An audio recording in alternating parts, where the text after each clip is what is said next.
Hello everyone, मैं अभिषेक कुमार और इस लेक्चर में हम बात करने जा रहे हैं बर्नौलीज थ्योरम के एक और एप्लीकेशन की। टॉपिक का नाम है वेंटुरी ट्यूब। इसका इस्तेमाल किस लिए करते हैं अपन? तो किसी भी ट्यूब में फ्लूइड की वेलोसिटी निकालने के लिए। तो क्यों यूज करते हैं अपन? Used for measuring velocity of fluid in a tube। किसी भी ट्यूब में लिक्विड की वेलोसिटी कितनी होगी उसके मेजरमेंट करने के लिए इसका इस्तेमाल करते हैं, जिसे बोलते हैं वेंटुरी ट्यूब्स। तो देख रहे हो आप, ये वाला पार्ट थोड़ा सा ये नैरो है, इसे अपन थ्रॉटल थ्रोट भी बोलते हैं, और ये थोड़ा वाइड है, और एक वर्टिकल ट्यूब्स भी लगी है यहाँ पे। प्रेशर के अकॉर्डिंग लिक्विड की हाइट होगी, यहाँ पे प्रेशर P2 या प्रेशर P, या तो वाइड है प्रेशर है P1 ज्यादा होगा। ये अपन डिस्कस कर चुके हैं पहले, जरा ध्यान दो पहले छोटी कहानी। P1, मान लो कि यहां लिक्विड कॉलम की जो हाइट है वो है H1, और यहां जो लिक्विड कॉलम की हाइट है वो है H2। तो P1 को क्या लिख सकते हैं अपन? P0 जो ऊपर से एटमॉस्फेरिक प्रेशर है वो प्लस रो जी H1। P2 को क्या लिख सकते हैं? P0 जो एटमॉस्फेरिक प्रेशर प्लस रो जी H2। तो P1 माइनस P2 अगर घटा दूं मैं तो P0 कट गया तो क्या आ गया? रो जी H1 माइनस H2। और ध्यान से देखना जरा, H1 और H2 के बीच का जो डिफरेंस है, जो कॉलम है लिक्विड की, उसका डिफरेंस कितना है? H है ना, दिखा रखा डायग्राम में। तो H1 माइनस H2 को लिख सकते हैं अपन H।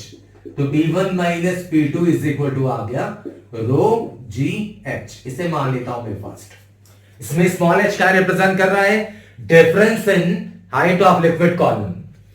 इस एपरेटस में जो दो ट्यूब्स आप लगी हैं वर्टिकल, उसमें लिक्विड कॉलम की जो हाइट है उनका डिफरेंस वो है small h।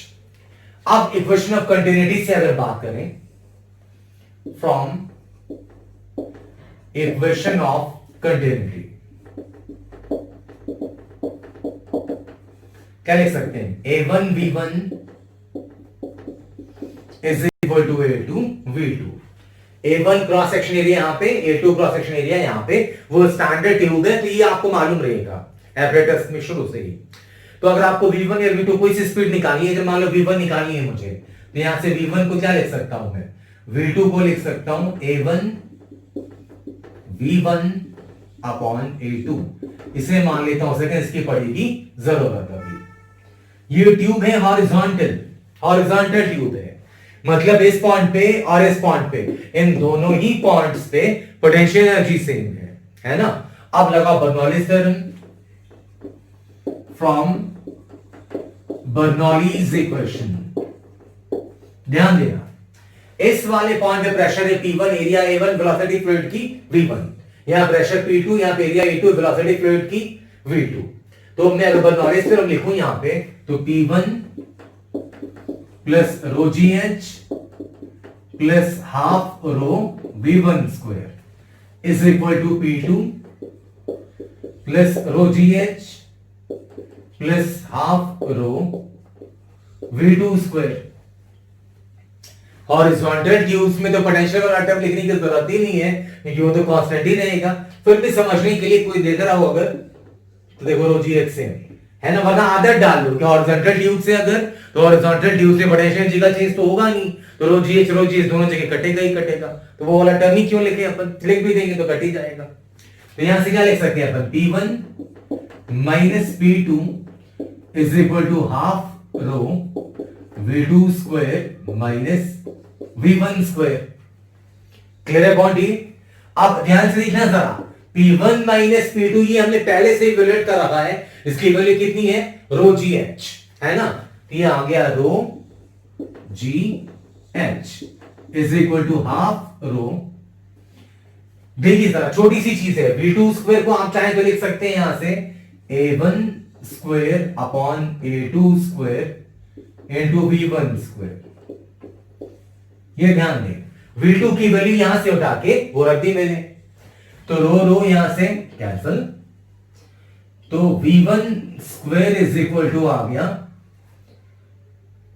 2GH divided by A1 upon A2 का whole square minus 1। V1 square common कर लेंगे तो और स्क्वायर हटा देंगे तो ये आ जाएगा स्क्वायर रूट। ये देख लीजिए,